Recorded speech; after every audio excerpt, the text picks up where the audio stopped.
घराच्या मुख्य प्रवेशद्वाराजवळ आपण बाप्पांची मूर्ती घेऊन आलो त्यावेळेला भलेही तुम्ही दुकानाजवळून घरापर्यंत बाप्पांची मूर्ती झाकून आणलेली असेल, बाप्पांच्या मूर्तीला रुमाल बांधून आणलेला असेल, तर तो रुमाल घराच्या मुख्य प्रवेशद्वारावर आल्यानंतर काढायचा आहे. कारण बाप्पांना आपलं घर दिसलं पाहिजे, कोणाच्या घरात आपण जातोय ते बाप्पांना दिसलं पाहिजे. नाहीतर तुम्ही कपडा झाकलेला आहे, तसंच तुम्ही औक्षण करताय, बाप्पांची मूर्ती घरात आणताय, तर ह्याला काहीही अर्थ नाही. जेव्हा बाप्पा आपल्या घरामध्ये बघतात, बाप्पांचं मुख हे आपल्या घराकडे असतं आणि आपला उजवा पाय टाकून जेव्हा आपण आपल्या घरामध्ये येतो, तर त्यावेळेला बाप्पा रिद्धी सिद्धी सोबत आपल्या घरामध्ये सुख, शांती, समृद्धी, ऐश्वर्य घेऊन येत असतात.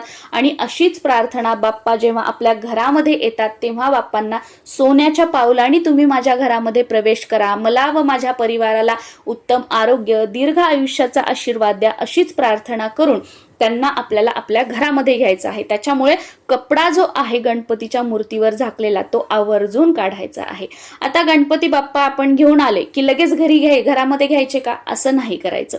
ज्या व्यक्तीच्या हातामध्ये बाप्पांची मूर्ती आहे तर त्या व्यक्तीने दोन्ही हातात व्यवस्थित मूर्ती धरलेली असावी आणि उंबरठ्याच्या बाहेरच थांबायचं आहे.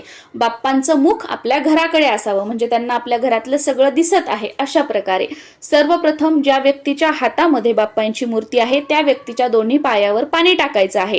आपण घराच्या आतमध्ये आणि तो व्यक्ती बाहेर असणार आहे. दोन्ही पायावर पाणी टाकलं की त्या व्यक्तीला कपाळी आपल्याला कुंकू लावायचं आहे. आणि हो, ज्या व्यक्तीच्या हातात बाप्पांची मूर्ती आहे त्याच्या डोक्यावरती रुमाल किंवा टोपी आवर्जून असायला हवी. त्यानंतर आता बाप्पांचं आपल्याला औक्षण करायचं आहे. औक्षणाची थाळी आपण अगोदरच तयार करून ठेवायची.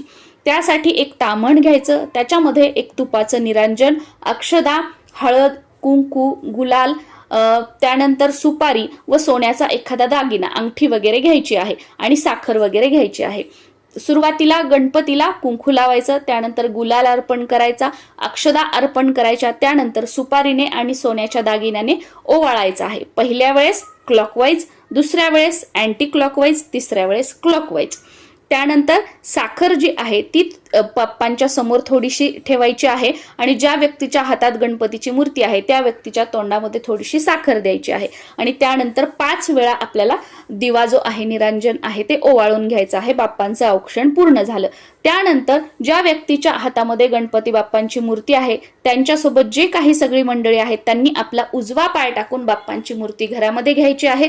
घरामध्ये सगळीकडे फिरवायची, आपल्या देवघराचं दर्शन त्यांना द्यायचं आहे. आणि त्यानंतर जिथे तुम्ही गणपतीची स्थापना करणार आहात, डेकोरेशन केलेलं आहे, त्या जागेवर बाजूला बाप्पांची मूर्ती ठेवायची आहे.